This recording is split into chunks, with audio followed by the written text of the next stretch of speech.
आदाब, नमस्कार दोस्तों। अनहद स्टूडियो में आपका इस्तकबाल है, खैर मकदम है। आज के हमारे मेहमान हैं मारूफ शायर विजय तिवारी साहब। विजय तिवारी साहब का ताल्लुक़ भोपाल से है। जहाँ जहाँ उर्दू हिंदी बोली और समझी जाती है, वहाँ वहाँ लोग विजय तिवारी साहब की शायरी और उनके शख्सियत से वाकिफ़ हैं। हम बेहद उनके शुक्रगुजार हैं कि वो आज अनहद स्टूडियो में तशरीफ़ लाए। दिल्ली में किसी मुशायरे के सिलसिले में उनका आना हुआ था और हमारी गुजारिश पर आज वो हमारे नाज़रीन के लिए, दर्शकों के लिए अपनी गुफ्तगू, अपना ज़िंदगी का तजुर्बा और शायरी के बारे में बात करेंगे। मैं जनाब विजय तिवारी साहब का दिल की गहराइयों से अनहद स्टूडियो में खैर मकदम करता हूँ। बहुत शुक्रिया। मैं कुछ अशार से अपनी बात शुरू करना चाहता हूँ।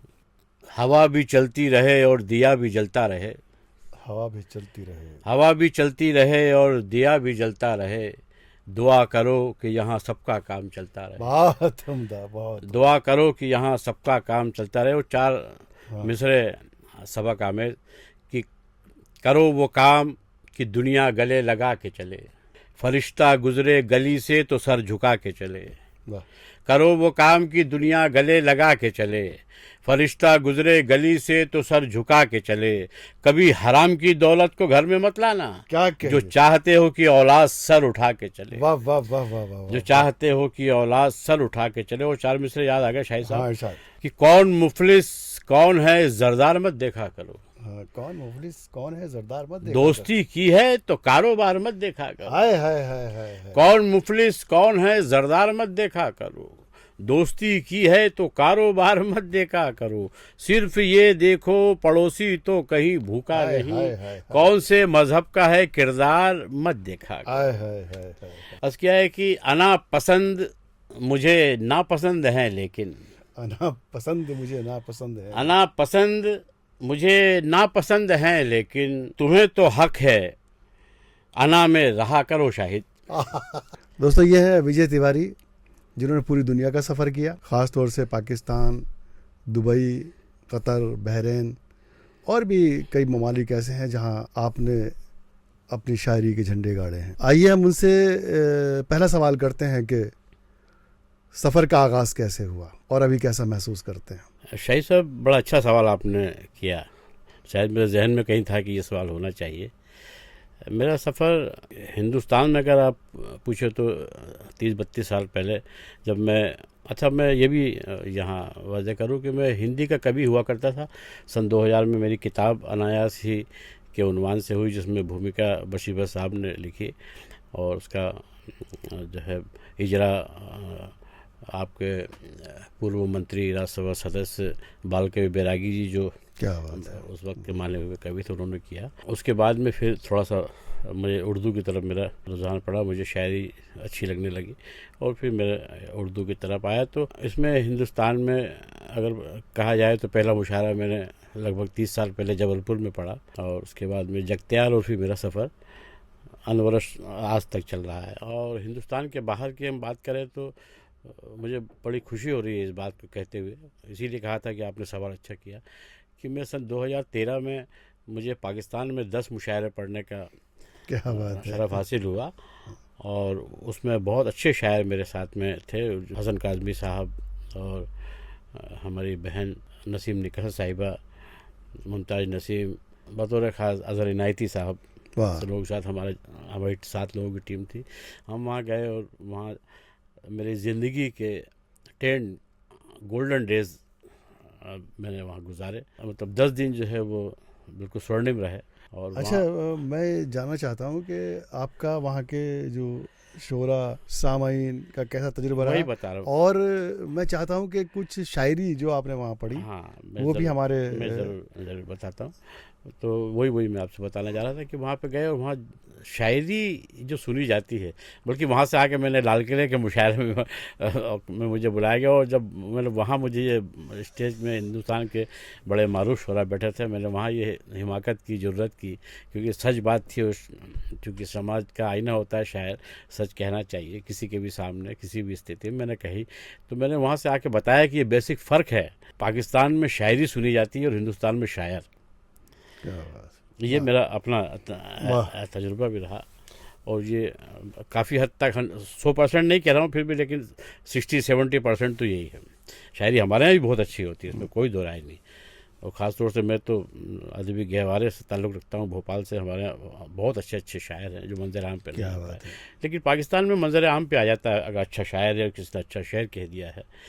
तो वो वहाँ पे मैंने जो शायरी सुनाई, शायद वो उस समय यहाँ हिंदुस्तान के मुशायरों में नहीं सुनाता था, और वहाँ मैंने सुनाई और बड़ा कामयाब रहा मैं अपने उस प्रयोग में। एक गज़ल जो बहुत ज़्यादा इरशाद। पसंद की गई। हाँ, हम सुनना चाहेंगे। एक दिन ढूंढेगा मुझको कारवां तुम देखना, एक दिन ढूंढेगा मुझको। एक दिन ढूंढेगा मुझको कारवां तुम देखना, और मैं खो जाऊंगा जाने कहाँ तुम देखना। वाह वाह। बहुत शुक्रिया। और मैं खो जाऊंगा जाने कहाँ तुम देखना, दस्त बस्ता होंगे मेरी राह में हुरो मलक, हाँ। दस्त बस्ता होंगे मेरी राह में हुरो मलक, और गुलपोशी करेगा आसमां तुम देखना। बहुत उम्दा है। जिस्म को तो जीते जी कब मिल सकी 2 गज जमी, वाह। जिस्म को तो जीते जी कब मिल सकी 2 गज जमी, रूह को देगा खुदा अपना मकान तुम देखना। और शेर ये कि वो था नाकारा मगर इतना गया गुजरा न था। हाय हाय हाय। शाहिद साहब, वो था नाकारा मगर इतना गया गुजरा न था, सबको समझाती फिरेगी मेरी माँ तुम देखना। बहुत उम्दा। सबको समझाती फिरेगी मेरी माँ तुम देखना। वाह वाह वाह। वक्त ने बदले हैं पल पल दिल ज़बां चेहरे विजय, हाँ। वक्त ने बदले हैं पल पल दिल जुबां चेहरे विजय, मैं भी हो जाऊंगा एक दिन दास्तां तुम देखना। ढूंढेगा मुझको कारवां तुम देखना, और मैं खो जाऊंगा जाने कहाँ तुम देखना। ये गज़ल पसंद की गई। एक और गज़ल सुनाता हूँ। आपके रूबरू आते ही निखर जाते हैं, आपके रूबरू आते ही निखर जाते हैं, आपके रूबरू आते ही निखर जाते हैं, आपको देख के आईने संवर जाते हैं। हाय हाय हाय हाय। आपको देख के आईने संवर जाते हैं। शेर ये कि ये शरारत है, सियासत है कि मजबूरी है। बहुत उम्दा। ये शरारत है, सियासत है कि मजबूरी है, आप हर वादे पे हाँ कह के मुकर जाते हैं। वाह वाह वाह। आप शुक्रिया। आप हर वादे पे हाँ कह के मुकर जाते हैं। एक नाजुक सा शेर आपके सामने पेश कर रहा हूँ कि प्यार दे देते हैं बच्चे तो बहुत जीते हैं, प्यार दे देते हैं बच्चे तो बहुत जीते हैं, वरना माँ बाप भी कम उम्र में मर जाते हैं, वरना माँ बाप भी कम उम्र में। बहुत शुक्रिया। प्यार दे देते हैं बच्चे तो बहुत जीते हैं, वरना माँ बाप भी कम उम्र में मर जाते हैं। और शेर आखिर ये है शाहिद साहब की, ख्वाब होते हैं गरीबों के तवायफ जैसे, ख्वाब होते हैं गरीबों के तवायफ जैसे, ख्वाब होते हैं गरीबों के तवायफ जैसे, रात भर सस्ते हैं और सुबह बिखर जाते हैं। बहुत उम्दा, बहुत उम्दा। रात भर सस्ते हैं और सुबह बिखर जाते हैं। मकता ये कि रात मैं खाने में साकी से विजय ने पूछा, रात मैं खाने में साकी से विजय ने पूछा, जिनका कोई नहीं होता वो किधर जाते हैं। बहुत उम्दा है, बहुत उम्दा। आपके सामने आते ही निखर जाते हैं, आपको देख के आईने समझ जाते हैं। बहुत उम्दा। बहुत शुक्रिया। वाह वाह वाह वाह। बहुत उम्दा कलाम आपने हमारे सुनने वालों को सुनाया और मैं बहुत ख़ास तौर से महसूस हुआ। मैं ये चाहता हूँ कि इस सफ़र में जो जिन मुश्किलात का या उतार चढ़ाव का आपने सामना किया उसके बारे में भी हमारे सुनने वालों को हमें बताइए। और मैं ये भी चाहता हूँ कि जो रिश्तों की, जैसे वालिदैन, यानी आपके यहाँ बाप माँ और तमाम रिश्ते आपको आप जीते हैं, आपकी ज़िंदगी का आईना है, उनके बारे में थोड़ा रोशनी डालिए जिससे कि आपकी पूरी शख्सियत को हम समझ सकें। मैं तो खैर क्या हूँ, एक आम सा आदमी हूँ, लेकिन जो मुझे शायरी ने दिया है उसने मुझे बड़ा बना दिया है। इसके लिए मैं उर्दू का भी बड़ा शुक्रगुजार हूँ, और उर्दू के चाहने वालों का जिन्होंने मुझे शायर बना दिया। कहीं मुझे तस्लीम किया जाने लगा, वरना मेरी क्या हैसियत थी। लेकिन आपने जो सवाल किए हैं तो उसको मैं बताना चाहता हूँ कि जो शख्स अपने माँ बाप भाई बहन करीबियों का होगा या उनको समर्पित होगा या उनकी खिदमत करेगा, उनसे मोहब्बत करेगा, उससे ये दुनिया भी मोहब्बत करेगी और वो दुनिया भी मोहब्बत करेगी। वाह वाह। और जिसने अपने माँ बाप का, भाई बहनों का, करीबियों का, दोस्तों का ख्याल नहीं रखा, तो वो ऐसी ऐसी जगह चोट खाएगा, ऐसी जगह ठोकर खाएगा जहाँ उसे फूल मिलने के इम्कान थे, क्या बात। जहाँ उसे लोग गले लगाने, वहाँ वो ठोकर खाएगा। ये मेरा बड़ा अनुभव है, बड़ा तजुर्बा है ज़िंदगी का। तो हर तरह के लोग होते हैं दुनिया में, माशरे में, मज़हब में, जहाँ हम देखते फिरते हैं, तो उसमें एक तो बड़ी अजीब बात होती है। मैं आपके अनहद के माध्यम से बताना चाहता हूँ कि 4 तिलकधारी या 4 दाढ़ी टोपी वाले जो टीवी पे आके पैसों के एवज में, चंद रुपयों के एवज में कह देते हैं, तो उसे पूरे समाज की बात मान ली जाती है। वो तो अपना चंद पैसों के लिए बेचारे आए हैं, उनसे जो बुलवाया वो बोल के चले गए, लेकिन उनको बेचारों को ये नहीं मालूम, उन मासूमों को, कि ये आप समाज को क्या परोस गए। ये जो है आप नफ़रत के बीज बो गए हैं, और ये सदियों इसकी फसलें लोग काटनी पड़ेगी मजबूरी में, और उसमें खार के अलावा और कुछ नहीं है। वाह। तो ये है। तो मोहब्बत करना बहुत ज़रूरी है ज़िंदगी में। मोहब्बत दायमी है, बाकी सब आर्जी है। इंसान को मोहब्बत करना चाहिए। आपके साथ में क्या हो रहा है क्या नहीं, ये सोचना चाहिए कि ऊपर वाले ने इतनी खूबसूरत दुनिया बनाई है, जो ज़िंदा मखलूक है, वो उनकी हिफाजत करो, उनसे मोहब्बत करो। तो ये कुदरत से मोहब्बत है, और फिर कुदरत यानी खुदा, वो आपसे मोहब्बत करेगी। वाह। एक सवाल और मेरे जहन में चलता रहता है, और मैं आपसे भी वो सवाल करना चाहता हूँ। हिंदुस्तान के जो मुशायरे हैं, कवि सम्मेलन है, उन्होंने आपको बहुत इज़्ज़त दी, बहुत नाम दिया, पहचान दी। इस इंस्टीट्यूशन के बारे में आप क्या कहना चाहेंगे? कुछ लोग इसके बारे में बहुत नेगेटिव गुफ्तगू करते हैं। मैं चाहता हूं कि हम लोगों को तक और हमारे सुनने वालों तक आपका जो अनुभव रहा, आपका जो एक्सपीरियंस रहा, जो तजुर्बात आपको हुए, वो लोगों तक आप पहुँचें। आप कुछ रोशनी डालिए। देखिए शाहिद भाई, हमें हमेशा हकीकत को सामने रख के बात करना चाहिए, और ये हमारा फ़र्ज़ भी है। बिल्कुल। और वक्त का तकाजा भी है, और ज़रूरत भी। और लोगों को बेदार करने के लिए, उनकी आंखों से पर्दा हटाने के लिए, चाहे वो किसी भी कौम के हों, कुछ भी मशगला हो, किसी भी हाइट पे हो, नीचे, उनको बताने के लिए बहुत ज़रूरी है। मुशायरों में बुरी बात नहीं है, मतलब ये मुशायरे यानी कि मार्केटिंग और एक तरह से एक व्यवसाय हो गया है, जिसमें आप देखेंगे हिंदुस्तान का जो सबसे खूबसूरत अशार कहने वाला है, वो वहाँ शायद नहीं पहुँच पाता है। लेकिन जब हम सोशल मीडिया पे देखते हैं, फेसबुक पे देखते हैं, नशिस्तों में देखते हैं, किसी शहर में मुशायरे में जाते हैं, तो जो एक नशिस्त उनके यहाँ अलग से रखी जाती है, तो उसमें वो उनका कलाम सूरज की तरह उभर के सामने आता है, और वो मंजर आम पे नहीं होते हैं। तो शायरी के मामले में तो ये कहना चाहिए कि ये नहीं मानना चाहिए कि यही शायरी है जो हमें शायर लोग सुना रहे हैं, उससे बहुत हाइट की शायरी है। लेकिन वो शायरों में, कवियों में ज़माने से, जैसे राजा महाराजाओं में सियासत में होती रही है, वैसे इनमें भी होती रही है।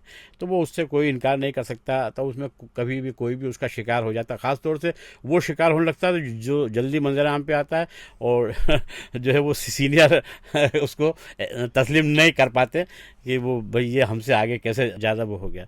हालांकि मुशायरों की दूसरी बात ये भी है, बहुत जिसको वाहवाही मिल रही है, ये मेरा अपना तजुर्बा है। आप जानते हैं मुझे लोग बहुत हाथों हाथ लेते हैं, वो पलकों में बैठाते हैं। लेकिन मैं फिर भी समझता हूँ कि जो शेर बहुत अच्छे शायर जो कहते हैं, उन पर बड़े दाद ना मिले, लेकिन एक तबका ऐसा होता है जो सचमुच शायरी सुनने आता है, और वो उन शेरों को पी लेता है, और फिर वो जाके अपनी बस्ती में चारों तरफ दूसरे दिन जब बात होती है, या जब अखबारों में हेडिंग आती है, तो भले मुशायरा विजय तिवारी ने लूटा हो, लेकिन शायरी पे शायद अंजुम की ही बात होती है। तो ये हकीकत है मुशायरों की। तो ऐसे अच्छा, इससे मायूस नहीं होना चाहिए, तो मेहनत करना चाहिए। और वो मुशायरे में नहीं जा पा रहा है, ये ऊपर वाले ने साहब रिस्क का वादा किया तो सबको देता है, एक वक्त पे सबको देता है। आप जो चाहते हो, बड़ी अच्छी उसके इंतज़ाम किया है, वो ऐसा उसने निज़ाम बनाया है। सब अपने अपने मिजाज के लोगों में अपने आप चले जाते हैं। शराबी को ढूंढ लेता है, जुआनी को ढूंढ लेता है, अच्छे लोग ढूंढ लेते हैं, साहित्यकार को ढूंढ लेता है, कवि के साथ। तो ऐसे उनको भी प्लेटफॉर्म मिलता है, लेकिन वक्त उसमें मेहनत करनी पड़ती है, और अपनी मेहनत से जो रंग जमता है, वो रंग कभी नहीं उतरता। हाँ, तो इसलिए आदमी को मेहनत करना चाहिए, वक्त का इंतजार करना चाहिए। सबका वक्त आता है। मुझे कभी किसी ने ओबलाइज नहीं किया, मैं ऊपर वाले के भरोसे रहा और मैंने मेहनत करी। तो मुझे कुछ दोस्त, जैसे साजिद रिजवी साहब हैं, हमारे यहाँ दूरदर्शन में थे, उन्होंने उनकी नज़र पड़ी, तो उनको जहाँ लगा उन्होंने मेरा नाम दे दिया, या कहीं ऐसे कुछ शायरों ने, तो वो उन्होंने मेरे शायरी में रोशनी देखी। तो इस तरह से लोग आगे बढ़ाते हैं। और ये थोड़ी बहुत ये सियासत सब जगह चलती है, बुरा नहीं मानना चाहिए, सबसे मोहब्बत करना चाहिए। और बल्कि तो ये उन लोगों के लिए नसीहत होती है जो नफ़रत करते हैं कि भाई आने वाले वक्त पे ऐसा नहीं, उनको भी समझ में आता है, वो अल्लाह की हिदायत के रूप में जो है उनके सामने ये बात पेश होना चाहिए कि उन्हें भी लोगों से मोहब्बत करना चाहिए, ताकि उन्हें भी छोटों की इज़्ज़त करना चाहिए, सीनियर लोगों को, ताकि जूनियर लोगों को सीनियर की इज़्ज़त करना चाहिए, ताकि जब वो सीनियर हों तो उनके भी जूनियर उनकी इज़्ज़त करें। एक बात, हर फनकार की ज़िंदगी यानी उसकी एक अपनी दुनिया होती है। आप कैसी दुनिया बनाना चाहते हैं, ये दुनिया को आप कैसा देखना चाहते हैं? साहब मेरा तो मुशायरों में आने का मकसद ही मोहब्बत है। और साहब मुझे ये तरबियत मेरे पिताजी से मिली थी। मेरे उनसे बड़ी दोस्ती थी अपने पिताजी से। मैं उनको पिताजी ना बोल के बॉस बोलता था। अच्छा। हाँ, तो उनसे हर बात शेयर करता था। कहीं झगड़ा भी हुआ तो आके बताया कि आज उससे मार कुटाई हो गई या एक्सीडेंट हो गया या वो क्या, मैं हर बात उनसे शेयर करता था, कोई बात नहीं छुपाता था। लड़के ने लेटर भी दिया तो मैं आके उनके हाथ में देता था कि बॉस तो हाँ, मतलब यहाँ तक ऐसी दोस्ती थी। कोई उसमें कुछ शेयर भी सुना दो बीच बीच में। हाँ, ये उनसे था, बता रहा हूँ, ये बात निकल जाएगी। तो उन्होंने मुझे सिखाया कि बेटा कूप मंडूक मत बनना कभी, यानी कुएं का मेंढक मत बनना, कि अपने समाज में धोती पहन के त्रिपुंड लगा के गए और दूसरे समाज की बुराइयां कर रहे हैं, ये कभी नहीं करना। वाह। बोले सारी दुनिया तुम्हारे लिए बनी है, तुम सारी दुनिया के लिए बने हो, कि पूरा आसमान तुम्हारा, जितनी परवास कर सकना करना, सब में जाना उठना बैठना, जिसकी मदद कर सको करना, जिससे भी मदद लेना ले सके, कोई इसमें कभी भेदभाव मत करना जिंदगी में, अगर तुम्हें जिंदगी को समझना है और तुम्हें फुल एंजॉय करना है। एक बात। दूसरी बात, तुम यहाँ पे कैदी बन के सजा काटने आए हो, मजे मारने नहीं आए हो। तो तुम्हारा हर दिन ये, जब ये सोचोगे तो हर दिन तुम्हारा सुकून में गुजरेगा, और सोचोगे मजे मारने आए हो तो तकलीफ में गुजरेगा, कह रहे यार मैं मजे में नहीं मार पा रहा, क्योंकि तुम सजा काटने के लिए यहाँ भेजे गए, यहाँ पे तुम मजे मारे। हाँ, सजा काटने के बाद जो तुम्हारी नेकियां हैं वो तुम्हें मजे कराएंगी। अच्छा, ये जो पूरी तरबियत थी और आपने वालिद से, अपनी वालदा से, अपने पूरे जो आपका बैकग्राउंड था, बहुत कुछ उसे सीखा। आप तो दबंग भी रहे स्कूल टाइम में और सियासत में। हाँ, मैं स्टूडेंट। अच्छा, सियासत से आपका मोहभंग कैसे हुआ? कुछ दबंगई का भी कोई वाक़या सुना दीजिए। अब साहब आप क्या नहीं दबंगई से कोई अच्छी बात नहीं ये, लेकिन ये है कि लोग जानते हैं हमने एक आंदोलन किया असम गण परिषद में, जो है छात्रों ने असम गण परिषद बना के छात्र आंदोलन किया, उनकी सरकार बन गई।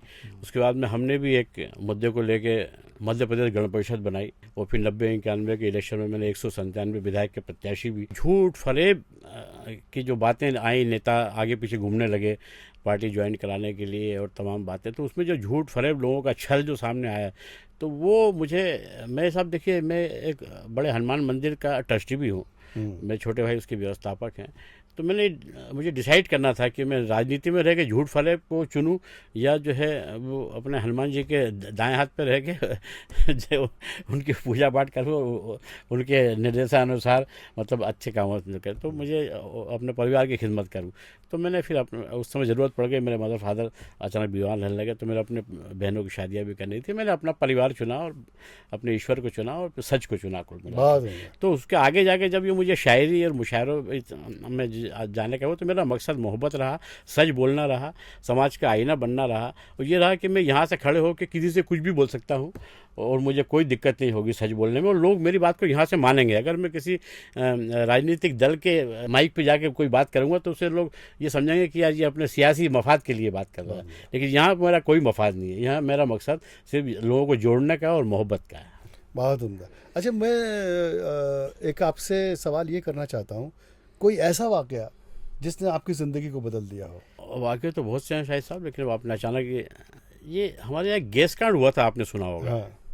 तो उसमें क्या हुआ साहब कि लोग, एक दोस्त मेरा एक कंपनी कमांडर थे शुक्ला जी, उनका बेटा रात में 1:30-2 बजे घर आया और स्कूटर सहित गिर गया, गेट पे टकरा के। आवाज़ आई, हम बाहर निकले तो देखा तो बाहर भीड़ भागी चली जा रही है, तादाद में लोग भाग रहे हैं, और वो भी आके बेहोश हो गया। तो इतने ही बोला कि वो गैस लीक हो गई और फिर वो बेहोश हो गया। खैर हमने, और फिर वो अनाउंस करती हुई पुलिस की गाड़ी की गीला रुमाल नाक पे रखें, आंखों पे रखें, गैस लीक हो गई है, और कोई भागे नहीं, अपने घरों में रहे वगैरह। लोग घर छोड़ छोड़ के भाग रहे थे। हमने अहद किया कि हम अपने परिवार के साथ ही मरेंगे अगर ऐसा कुछ है।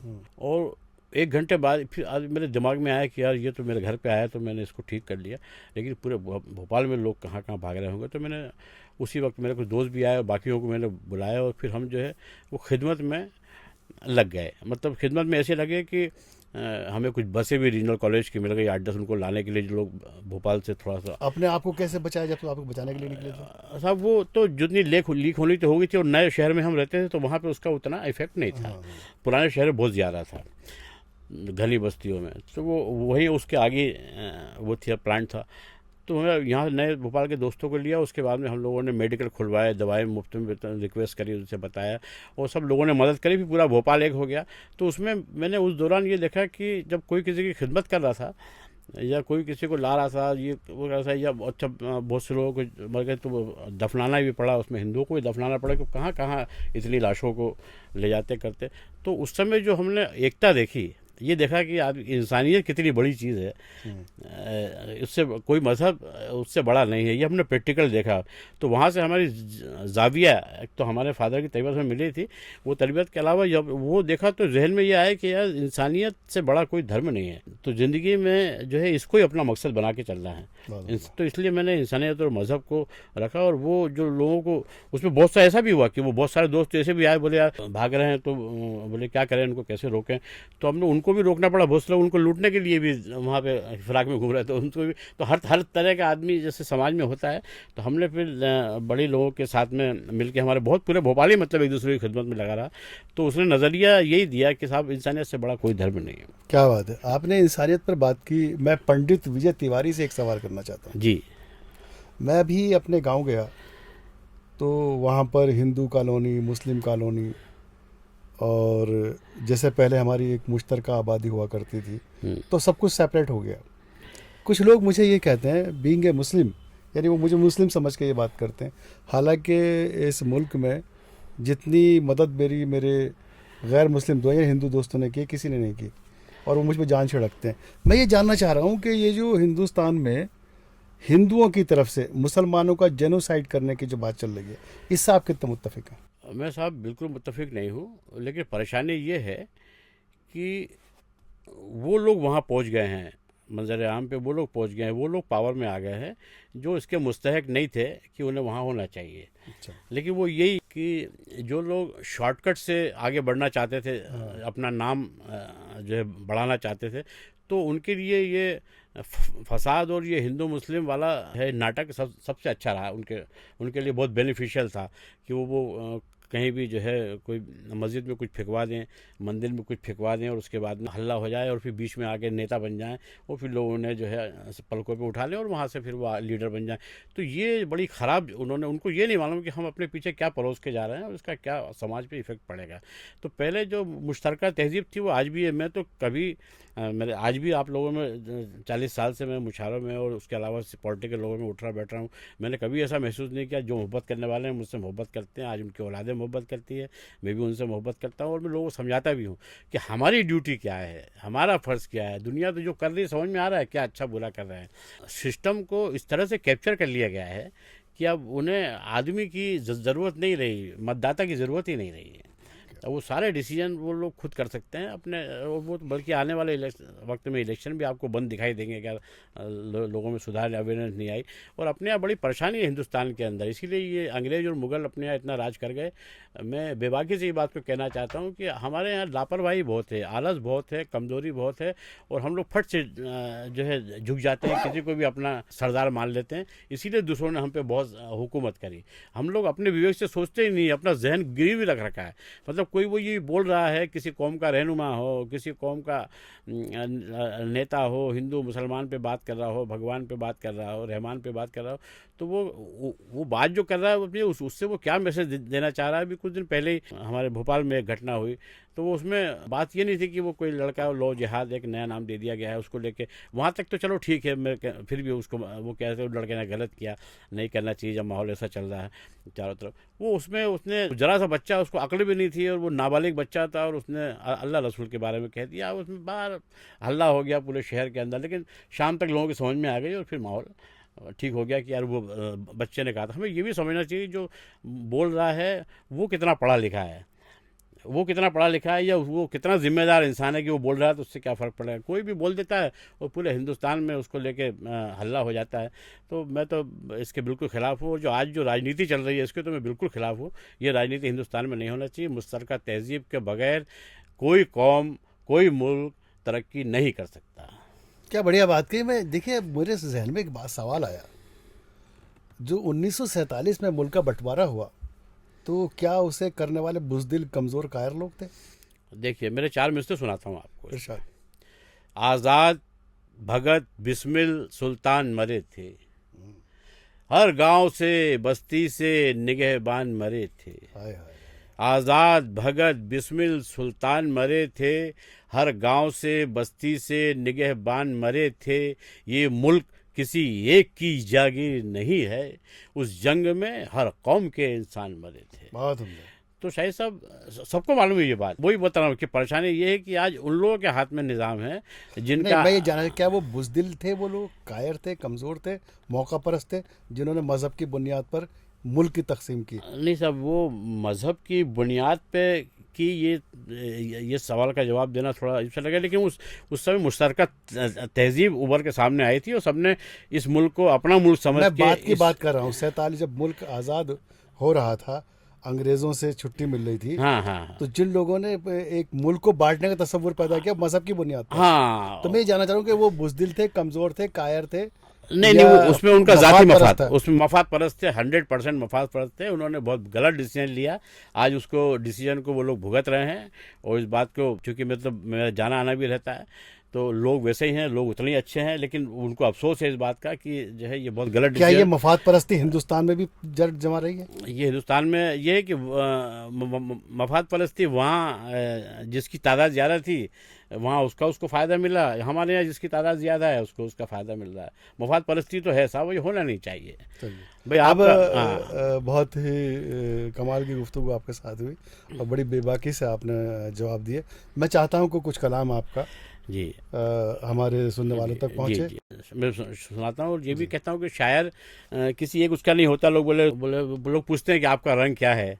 अरे भाई, शायर का हर रंग जो है शायर में निया होता है। बिल्कुल। हाँ, जब जैसा स्थिति वो देखता है, जब हम जैसा सारे रंग देखना चाहते हाँ हैं आपकी हाँ, शायरी तो वो मैं कुछ अशार में आपको बताऊँ तो अलग अलग जी रंग जी उसमें बिल्कुल आपको नजर बिल्कुल। आएंगे। मैं अपने 4 मिसरे सुनाता हूँ कि ज़बान चलने लगी, लब कुशाई करने लगे, हाँ, नसीब बिगड़ा तो गूंगे बुराई करने लगे। हाय हाय हाय। ज़बान चलने लगी, लब कुशाई करने लगे, नसीब बिगड़ा तो गूंगे बुराई करने लगे। हमारे कद के बराबर ना आ सके जो लोग, हमारे पाँव के नीचे खुदाई वाह करने वाह लगे। वाह वाह वाह वाह। हमारे पाँव के नीचे खुदाई खुदाई करने करने। लगे। दूसरा रंग मोहब्बत का, इरशाद। कि सीने में तूफान दबाना पड़ता है, सीने में तूफान दबाना पड़ता है। आँखों को अनजान बनाना पड़ता वाह। है।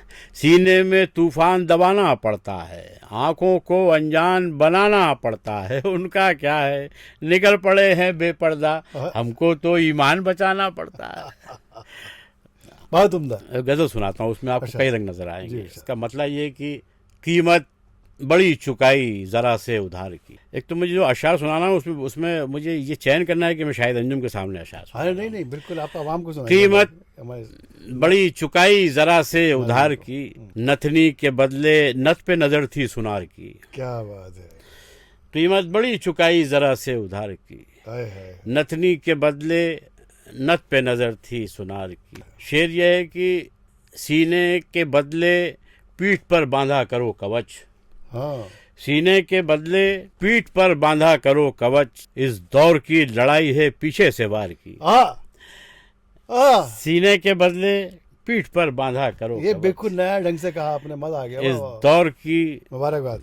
लड़ाई है पीछे से वार की। क्या कही। मुर्दे पे खाक डाल के और हाथ झाड़ के, हाँ, मुर्दे पे खाक डाल के और हाथ झाड़ के, हंस हंस के बातें होने लगी कारोबार की। क्या कहिए, क्या हंस हंस के हाय हाय। बातें होने लगी कारोबार की। बहुत उम्दा। और बतौर खास ये शेर की, पत्थर दोबारा आदमी होते ही रो पड़ा, वाह।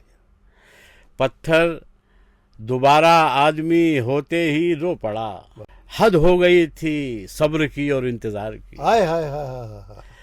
हद हो गई थी बहुत सब्र की उम्दा, और इंतजार। बहुत उम्दा, बहुत उम्दा। वाह वाह। इसीलिए तो जमाने को हम दीवाने लगे, इसीलिए तो जमाने को हम दीवाने लगे। इसीलिए तो जमाने को हम दीवाने लगे, किसी ने पूछा नहीं और हम बताने लगे। इसीलिए तो जमाने को हम दीवाने लगे, किसी ने पूछा नहीं और हम बताने लगे। वो बेवफा है जमाने से सुन रहे थे मगर, वो बेवफा है ज़माने से वो सुन रहे। बेवफा है ज़माने से सुन रहे थे, मगर हमें ये बात समझने में क्यों ज़माने लगे। हाय हाय, वाह वाह। हमें ये बात समझने में क्यों ज़माने लगे। हर एक बाप की ख्वाहिश है, हर एक बाप की ख्वाहिश है, आखिरी ख्वाहिश मेरी हयात में बेटा कमाने खाने लगे। हाय हाय हाय हाय, मेरी हयात में बेटा कमाने खाने लगे। शेर आखिर ये, बहुत उम्दा है, वाह वाह। बहुत शुक्रिया। शेर आखिर ये कि गली में उनकी इजाज़त हम ही को थी पहले, गली में उनकी इजाज़त हम ही को थी। गली में उनकी इजाज़त हम ही को थी पहले, सुना है अब तो कई लोग आने जाने लगे। आहा आहा, कल तेरे गुजरे दिनों का आईना हो जाऊंगा, कल तेरे गुजरे दिनों का आईना हो जाऊंगा। कल तेरे गुजरे दिनों का आईना हो जाऊंगा। जख्मे दिल हूँ, जब कुरेदोगे हरा हो जाऊंगा। वाह वाह वाह वाह, कल तेरे गुजरे दिनों का आईना हो जाऊंगा। बहुत उम्दा है, बहुत उम्दा, बहुत उम्दा। जख्मे दिल हूँ, जब कुरेदोगे हरा हरा हो हो जाऊंगा। यहाँ मेरी आस्था का भी एक मतलब है इरशाद। कि जर्द पत्ते ने कहा बेशक हरा हो जाऊंगा, बेशक नया हो जाऊंगा। जर्द पत्ते ने कहा बेशक नया हो जाऊंगा। जिस्म पर मेरे खुदा लिख दो हरा हो जाऊंगा। हाय हाय हाय, जिस्म आहा। पर मेरे खुदा लिख दो हरा हरा हो हो जाऊंगा, जाऊंगा। बहुत उम्दा। आज चेहरा हूँ तो मुझ में खामियां गिनते हो तुम। आज चेहरा हूँ तो मुझ में खामियां गिनते हो तुम। क्या करोगे कल अगर मैं आईना हो जाऊंगा। बहुत उम्दा है। बिगड़ा है मुकद्दर इसलिए ठोकर पे हूँ। आज बिगड़ा है मुकद्दर इसलिए ठोकर पे हूँ। कल तराशा जाऊंगा और देवता हो जाऊंगा। हाय हाय हाय हाय हाय, वाह वाह वाह। कल तराशा जाऊंगा और देवता हो हो जाऊंगा। दोस्तों, हम विजय तिवारी साहब को सुन रहे थे, आपकी कमाल की गुफ्तगू और आपकी बेबाक राय। मुझे उम्मीद है आपको बहुत मज़ा आएगा और आपने बहुत लुत्फ लिया होगा। एक शेर शायद साहब में मुझे बैठे बैठे आपकी नज़र भी करना था, मैं भूल गया। मैंने बैठे बैठे मुझसे हो गया और शायद इसीलिए हुआ कि मुझे यहाँ पढ़ना चाहिए। दोस्तों, ये थे हमारे आज के मेहमान, बहुत ही मकबूल दुनिया के महबूब शायर मोहतरम विजय तिवारी साहब। आपने उनकी शायरी और उनकी गुफ्तगू को सुना। हम आपके और विजय तिवारी साहब के बेहद शुक्रगुजार हैं। अब हमें इजाज़त दीजिए, अगले एक ख़ास मेहमान के साथ अनादि स्टूडियो में आपसे फिर मुलाकात होगी। आदाब, नमस्कार।